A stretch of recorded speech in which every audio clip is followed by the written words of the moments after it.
안녕하십니까? 지혜의 숲에서 역사의 길을 찾는 여러분과 함께합니다.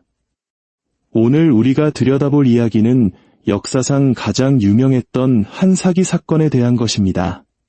하지만 이 사기극의 중심에는 황금도, 석유도, 월스트리트의 복잡한 주식도 없었습니다.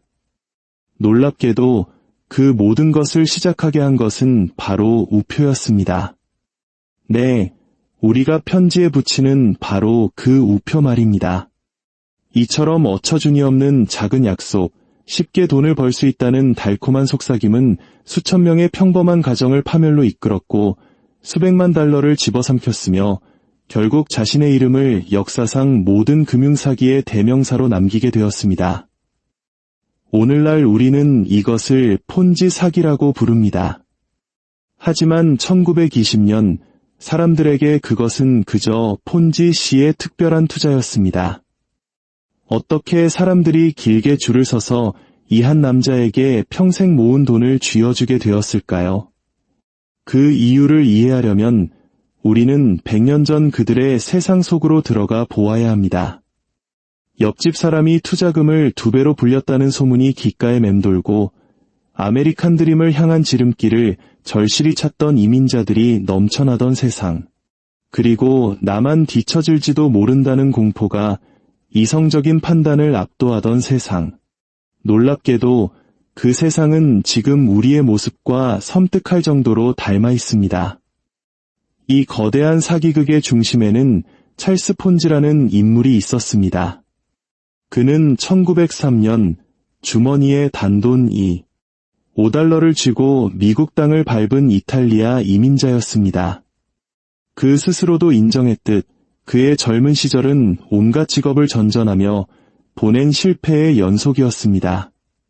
때로는 사소한 사기를 치고 대부분은 실패했으며 늘 빈털터리 신세를 면치 못했습니다. 수표 위조 혐의로 감옥살이를 하기도 했고 심지어 캐나다 국경에서 이민자들을 미립국시키다 적발되기도 했습니다. 그는 월스트리트의 거물도 뛰어난 수학자도 아니었습니다. 모든 기록이 그를 매력적인 사기꾼으로 묘사합니다. 하지만 희망에 목마른 사람들에게 매력은 때로 가장 강력한 무기가 됩니다. 그리고 제1차 세계대전 직후의 미국은 바로 그런 절망과 희망이 뒤섞인 땅이었습니다. 때는 1919년. 끔찍했던 전쟁이 막 끝났고 스페인 독감은 수백만 명의 목숨을 앗아갔습니다. 그리고 더 나은 삶을 꿈꾸는 이민자들이 파도처럼 미국으로 밀려들었습니다. 폰지가 정착한 보스턴은 이탈리아, 아일랜드, 동유럽에서 온 이민자들로 가득했습니다. 그들은 야망 말고는 아무것도 가진 것이 없었습니다. 당시 주식시장은 호황이었지만 그들처럼 공장이나 항구, 작은 가게에서 일하는 평범한 노동자들에게는 다른 세상 이야기일 뿐이었습니다. 어쩌면 우리 대한민국의 부모님 세대가 겪었던 70년대의 급격한 산업화 시대와도 비슷할 겁니다. 모두가 가난에서 벗어나고 싶어 했고 땀 흘려 일하는 고된 노동의 과정을 단숨에 뛰어넘을 비법을 갈망했습니다. 바로 그때 보스턴에 100달러를 단 45일 만에 150달러로 만들어주는 남자가 있다는 소문이 속삭임처럼 퍼져나가기 시작했습니다. 사람들은 귀를 기울였습니다. 폰지의 계획은 그 단순함에 있어 천재적이었습니다. 적어도 소문을 통해 그 이야기를 전해들은 사람들에게는 그렇게 보였습니다. 그는 투자자들에게 국제 우편 시스템의 허점을 발견했다고 설명했습니다. 전쟁 이후 각국의 환율은 극심한 혼란 상태였습니다. 이론적으로 환율이 낮은 국가에서 국제 반신 우표권이라는 것을 저렴하게 구매한 뒤 이것을 미국으로 가져와 더 가치 있는 미국 우표로 교환하면 차익이 생긴다는 논리였습니다. 그는 이것을 차익 거래라 불렀습니다. 환율 차이로 보장되는 전혀 위험이 없는 완벽한 수익 모델이라는 것이었죠. 옆집 이웃이 이 복잡한 원리를 이해했을까요? 전혀 상관없었습니다. 그들이 들은 것은 핵심, 바로 결론이었습니다. 폰지에게 투자하면 45일 만에 50%, 90일 만에 원금의 2배를 벌 수 있다. 이 소문이 어떻게 퍼져나갔을지 상상해 보십시오. 한 이발사가 재미삼아 $10를 투자했습니다. 6주 뒤 그는 $15가 든 봉투를 들고 돌아와 이발 의자에 앉은 손님들에게 자랑을 늘어놓았습니다. 작은 가게 주인은 $100를 넣고 $150를 손에 쥔 뒤 길 건너편 이웃에게 이 놀라운 사실을 알렸습니다. 평생 모은 돈을 박박 긁어 모은 한 과부는 투자금이 2배로 불어나는 것을 보고 교회 친구들에게 이 기적을 간증했습니다. 하나의 성공담은 꼬리에 꼬리를 물고 전설이 되었습니다. 더 이상 아무도 우표권의 복잡한 원리 따위에는 관심이 없었습니다.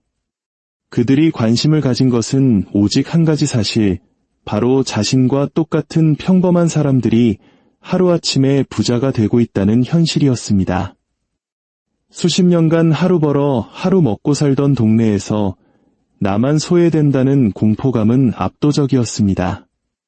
옆집 김씨가 저축액을 2배로 불렸는데 당신이라면 이 기회를 그냥 놓칠 수 있었을까요? 폰지는 굳이 광고할 필요가 없었습니다. 그의 투자자들이 최고의 광고맨이 되어주었기 때문입니다. 1920년이 되자 보스턴 스쿨스트리트에 있는 그의 사무실 앞에는 현금 뭉치를 쥔 남자와 여자들이 아침부터 장사진을 쳤습니다. 그는 다른 도시에도 지점을 열었습니다. 전성기 시절 그는 하루에 $100만, 현재 가치로 수백억 원에 달하는 돈을 끌어모았습니다. 한때 그를 사기꾼이라 무시했던 은행들은 이제 그와 거래하기 위해 안달했고 신문들은 그를 우표 몇 장으로 세계 금융 시스템을 정복한 천재, 금융의 마법사라고 칭송했습니다. 물론 그 천재성은 신기루에 불과했습니다. 폰지는 실제로 우표권을 대량으로 사들인 적이 거의 없었습니다. 애초에 전 세계에 유통되는 우표권의 총량을 다 합쳐도 그가 벌어들인다고 주장하는 수익을 감당할 수 없었죠. 대신 그는 새로운 투자자에게서 받은 돈으로 먼저 투자한 사람들의 수익금을 지급하고 있었습니다. 전형적인 돌려막기 사기였습니다. 하지만 여기서 가장 아이러니한 부분은 폰지 자신조차도 언젠가는 이 모든 것을 현실로 만들 수 있을 것이라 믿었던 것처럼 보인다는 점입니다. 그는 훗날 언젠가는 이 방정식을 풀 수 있을 거라고, 장부를 맞출 수 있을 거라고 스스로를 계속 설득했다고 고백했습니다. 하지만 수학은 꿈을 위해 현실을 왜곡해주지 않습니다. 더 많은 사람이 투자할수록 그가 파놓은 구덩이는 더욱 깊어질 뿐이었습니다. 그를 믿었던 수많은 가족들에게 이 어두운 진실은 보이지 않았습니다. 그들이 본 것은 실제 현금이 든 봉투, 약속된 날짜에 정확히 지급되는 배당금, 그리고 수익을 자랑하는 이웃들의 진짜 미소였습니다. 그들이 본 것은 어떤 은행이나 정부보다 더 확실하게 작동하는 시스템이었습니다. 그리고 어떤 의미에서는 그 모든 것이 무너져 내리는 그날까지 그들의 믿음은 틀리지 않았습니다. 1920년 여름, 찰스 폰지는 더 이상 한 개인이 아니었습니다. 그는 하나의 사회 현상이었습니다.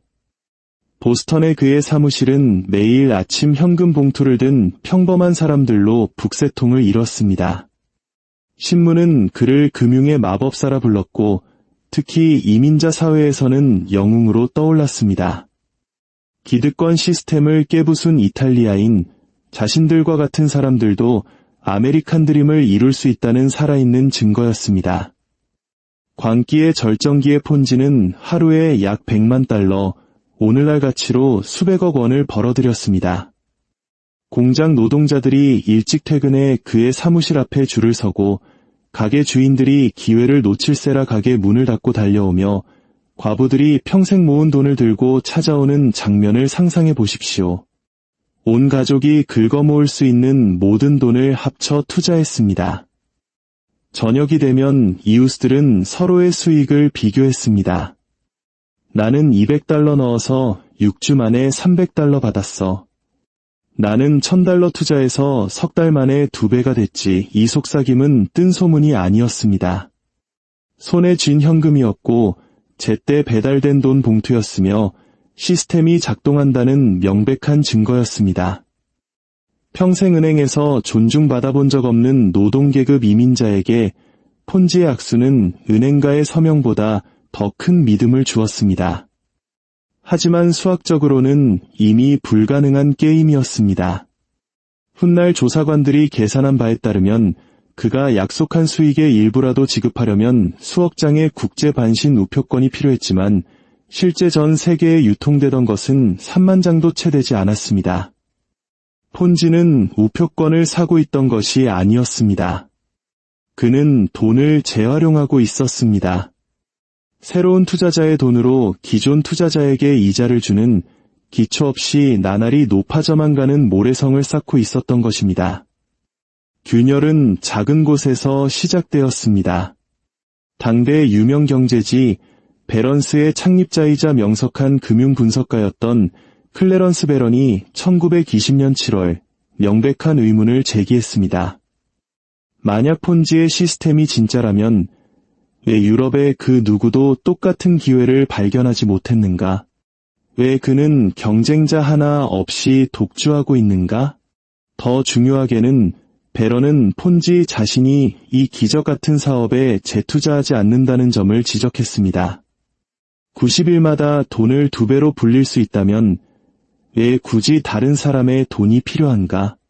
보스턴 포스트지는 연이어 회의적인 기사를 내보내며 의심의 씨앗을 심었습니다. 규제 당국도 움직이기 시작했습니다. 미국 우체국은 폰지가 의미 있는 수량의 우표권을 구매한 적이 없다고 공식 확인했습니다. 은행들은 조용히 고객들에게 경고하기 시작했고 초기 투자자 중 일부도 불안해하기 시작했습니다. 하지만 그때는 이미 폰지를 멈추기엔 너무 늦었습니다. 군중은 계속해서 몰려들었습니다. 의심이 퍼진 후에도 사람들은 계속해서 돈을 건넸습니다. 왜일까요? 이웃들은 여전히 현금 봉투를 손에 쥐고 있었기 때문입니다. 위험할지도 모르지. 하지만 만약 진짜라면, 우리만 바보처럼 기회를 놓치는 거라면 바로 이 나만 뒤처질 수 없다는 공포, 즉 포모 심리가 모든 시대의 거품을 만드는 바로 그 심리가 경고등이 빨갛게 깜박이는 와중에도 기계를 계속 돌아가게 했습니다. 무대 뒤에서 폰지 자신은 나락으로 빠져들고 있었습니다. 그는 매사추세츠 렉싱턴의 에어컨과 온수 수영장이 딸린 대저택을 구입하고 하인들을 고용했으며 최고급 자동차와 맞춤 정장을 과시했습니다. 하지만 동시에 그는 시스템의 붕괴를 막기 위해 필사적으로 움직였습니다. 계좌 간에 돈을 옮기고 은행의 대출을 구걸하고 자신에게 유리한 기사를 써달라며 기자들에게 뇌물을 건넸습니다. 모든 사기꾼이 그렇듯 그는 시간이 조금만 더 주어진다면 모든 것을 현실로 만들 수 있을 것이라 스스로를 속였습니다. 하지만 시간은 그가 가질 수 없는 유일한 것이었습니다. 1920년 7월 말 주 정부 조사관들이 들이닥쳤습니다. 그들은 그의 장부를 조사했고 베런이 의심했던 사실을 확인했습니다. 대규모 우표권 구매 증거는 없었고 그의 계좌를 통해 흐르는 수백만 달러를 설명할 수 있는 기록 또한 전무했습니다. 보스턴 포스트는 결정적인 폭로 기사를 터뜨렸습니다. 폰지가 약속을 지키려면 1억 6천만 장 이상의 우표권이 필요하지만 실제 유통량은 수만 장에 불과하다는 내용이었습니다. 환상은 산산조각 났습니다. 공황이 덮쳤습니다. 한때 투자하기 위해 줄을 섰던 군중은 이제 돈을 인출하기 위해 줄을 섰습니다. 그리고 여기서 마지막 아이러니가 펼쳐집니다. 폰지는 투자자들의 요구에 따라 즉시 돈을 내주며 폭풍을 잠재우려 했습니다. 그는 자신이 파산하지 않았음을 증명하기 위해 돈을 요구하는 모든 사람에게 현금을 건넸습니다. 잠시 동안은 효과가 있는 듯 보였습니다. 돈을 찾아가는 사람들을 보며 군중은 환호했습니다. 하지만 수학은 무자비했습니다. 일주일도 채 안 되어 인출 요구는 그의 계좌를 바닥냈습니다.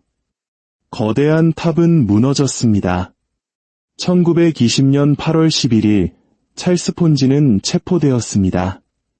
그가 남긴 피해는 엄청났습니다. 투자자들은 약 1,500만에서 2,000만 달러, 현재 가치로 2억 달러가 넘는 돈을 쏟아부었습니다.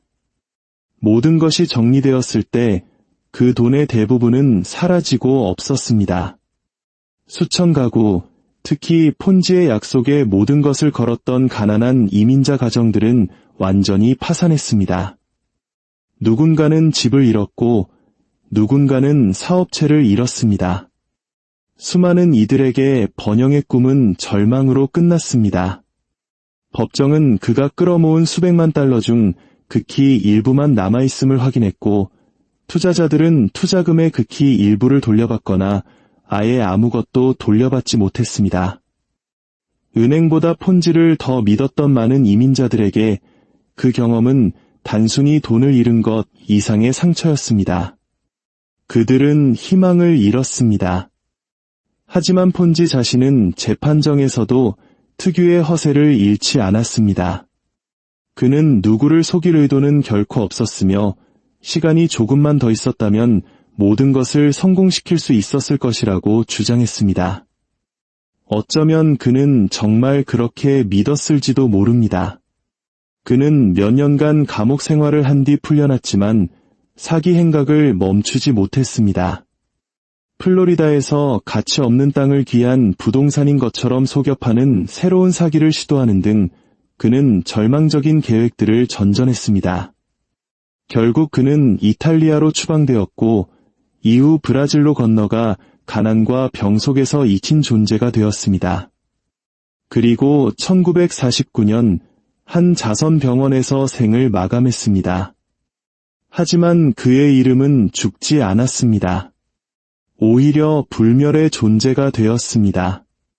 새로운 돈으로 묵은 약속을 갚고 환상 위에 신뢰를 쌓고 모두가 부자가 되고 있다는 이웃의 속삭임을 이용하는 모든 사기 수법은 이제 폰지 사기라고 불립니다. 아이러니컬하게도 그가 이런 사기를 처음 저지른 사람은 아니었지만 그의 이름이 남은 이유는 그가 인간의 심리를 너무나도 완벽하게 구현했기 때문입니다. 폰지의 천재성은 수학에 있었던 것이 아닙니다. 인간의 공포와 탐욕을 이해하는 데 있었습니다. 그는 사람들이 우표권 따위에는 관심이 없다는 것을 알았습니다. 그들은 이웃의 말에 신경 썼고 기회를 놓치는 것을 두려워했으며 자신들을 외면한다고 느끼는 시스템에서 어떻게든 앞서 나가고 싶어 했습니다. 그 심리는 결코 사라지지 않았습니다. 2008년 버니 메이도프는 역사상 가장 큰 규모의 폰지 사기를 저질러 투자자, 자선단체, 유명인들로부터 수십억 달러를 훔쳤습니다. 그의 수법은 폰지보다 더 단순했습니다. 그는 시장 상황과 관계없이 매달 꾸준하고 안정적인 수익을 약속했습니다. 은행가, 헤지펀드, 심지어 대학까지 전문가들조차 그의 수익률이 안전해 보인다는 이유만으로 돈을 맡겼습니다. 그들은 수학을 무시했고 위험 신호를 외면했습니다. 너무나도 좋아 보여서 놓치기 아까운 기회를 놓칠까 두려웠기 때문입니다. 오늘날 똑같은 패턴은 더 작고 화려한 포장지로 우리 주변에 나타납니다. 암호화폐 세계에서는 수많은 코인 사기와 예치 플랫폼이 터무니없는 수익률을 약속하다가 인출 요구가 급증하면 순식간에 붕괴합니다. 다단계 마케팅에서는 이웃이 이웃을 끌어들이며 쉽게 돈을 벌 수 있다는 성공 신화를 퍼뜨리지만 결국 가장 아래 단계의 사람들은 얻을 것이 아무것도 남지 않게 됩니다. 부동산 버블, 주식시장의 광풍, 그리고 손쉬운 부를 약속하는 모든 갑작스러운 유혹 속에는 폰지의 지문이 찍혀 있습니다. 그 언어는 똑같습니다. 이 기회를 놓치지 마세요. 모두가 하고 있어요. 옆집 사람이 얼마나 벌었는지 보세요. 이것이 바로 폰지 효과입니다. 우표의 문제가 아니라 심리의 문제입니다. 이것이 바로 찰스 폰지의 이야기가 오늘날에도 여전히 중요한 이유입니다. 사기는 단순히 교묘한 수법에 관한 것이 아니라 인간의 마음에 관한 것이기 때문입니다. 절박할 때 불가능한 것을 믿으려는 우리의 의지, 숫자보다 이웃을 더 신뢰하는 우리의 경향, 그리고 나만 뒤처질 수 없다는 공포가 신중함을 압도할 때 외면하지 못하는 우리의 무력함에 관한 이야기입니다. 폰지는 1920년에 그것을 이용했고 사기꾼들은 오늘날에도 그것을 이용합니다. 이름이 바뀌고 기술이 바뀌어도 그 패턴은 영원합니다. 따라서 우리가 얻어야 할 교훈은 폰지가 우표를 어떻게 이용했는지 암기하는 것이 아닙니다. 우리 자신의 삶 속에서 들려오는 그 속삭임들을 인식하는 것입니다. 보장된 투자라고 자랑하는 친구, 이염없이 수익을 약속하는 회사, 오르기만 할 것처럼 보이는 시장. 그런 속삭임이 들릴 때 1920년 보스턴 폰지의 사무실 앞에서 현금 봉투를 쥐고 있던 군중을 기억하십시오. 그들은 자신들의 미래가 도둑맞고 있는 동안 스스로가 부자가 되고 있다고 확신했습니다. 역사는 반복되지 않지만 운율을 맞춥니다. 그리고 폰지 사기의 운율은 항상 똑같습니다. 소수는 부자가 되고 다수는 파멸하며 시스템은 붕괴하는 그날까지 당신의 희망을 먹고 자랍니다. 오늘 이야기가 여러분의 삶에 새로운 관점을 제시했다면 지혜를 나누는 이 여정에 동참해 주십시오. 역사는 해답을 가지고 있고 저는 여러분이 어디를 봐야 할지 알려드리겠습니다. 감사합니다.